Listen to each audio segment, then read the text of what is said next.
as I told you. So Muawiyah's letter to Omar, which seems to have sparked his assassination, saying Cyprus is so close you can hear the chickens cracking and the roosters crowing or whatever. Or no, it's the dogs barking and the roosters crowing. You can hear the dogs barking and the roosters crowing. That's an exaggeration. Cyprus is around 500 miles off the Lebanese shore, but you know, we know what he's talking about. And Omar didn't want the Arabs to go to sea. But under Uthman, these things moved forward under Umayyad commanders. And a big battle is fought off of the Turkish, present-day Turkish, then Byzantine coastline, called the Battle of the Mass, as I told you about. I think it's 656.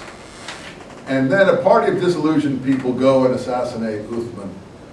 This, you know, the Muslims win that battle with the Byzantine navy.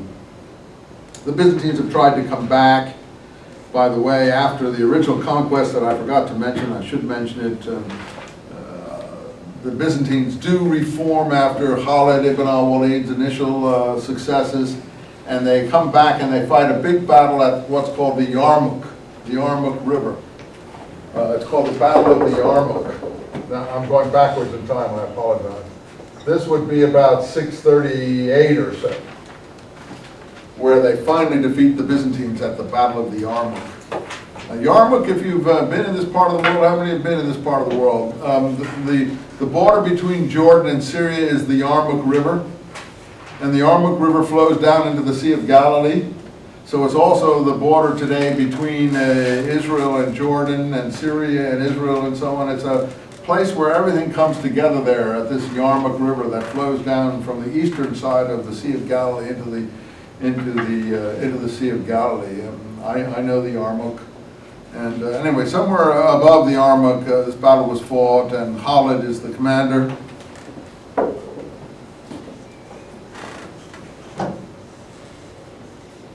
See, I know it's not Khalid, so it's Khalid.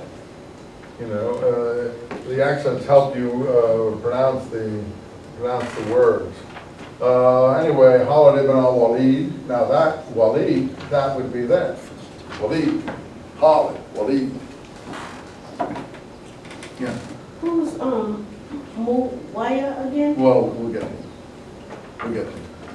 Anyway, so Khalid, we're talking about Khalid at the moment. Khalid,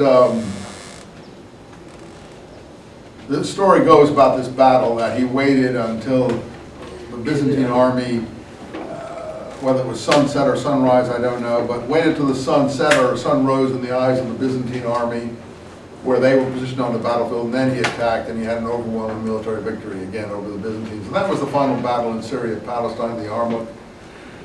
The Byzantines came back to Egypt, but in 640, some more battles were fought there, and 644, 645, the Byzantine navy was defeated. So there's a lot of conquering and battles going on at this time, but the Muslims are generally victorious. The other column that was going into Iran, Persia, at this time, also reformed itself after Khalid came east, and they were successful at a battle called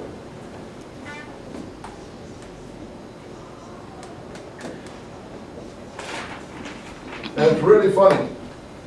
The whole, at that time, I think the dynasty in Persia, were called the Sassanids. So, yeah, I think it was the Sassanids. But anyway, I may be wrong. Anyway, the whole Persian Empire or dynasty collapsed in this one battle at Qadisiyah, somewhere in between present-day Iraq and Persia. And when Saddam, by the way, was fighting the Gulf War, he had on one of his missiles Qadisiyah, you know, to commemorate the defeat of the Persian armies back in the days of the Muslim commanders. That battle would have been around maybe 638 or 9, somewhere in there. So a whole, two empires basically collapsed in front of the Arab assault between 636 and 640. You know, the Persian Empire just melted away. And the Byzantine Empire reformed, but north of the mountains that separate Asia Minor from Syria. There are mountains there, as you may or may not know, and very difficult terrain along that inland coastal region, and that's where the cutoff was. And that area was fought over then between Byzantines and Arabs for another 300 or 400 years. The Crusaders even went in there and took places along that area by those mountains in northern Syria. And until finally the Turks came and drove everybody out and made the whole area part of Turkey. I'll explain how the Turks came presently in due course. But that was basically the border area between the Byzantine Empire and the Arabs ever after, those mountains in northern Syria. Even though the Arabs did make several assaults on Constantinople by sea. Anyway, this Battle of the Masts in 656 was the last serious battle in all these things. So the Persians had already fallen. Most of the area south of those mountains in Syria had already fallen. A group of people disconnected themselves from these from the army, and for some reason blamed Uthman for various malfeasances, and went back, maybe even some involvement in the assassination of Omar earlier. And in fact, you see, these seem to be parties of different partisans of these different people, because some of these people were the son of Omar and others like that. And they went down and they went to Medina and they assassinated Uthman, the legend has it, while he was reading the Quran. 656, everything is in turmoil.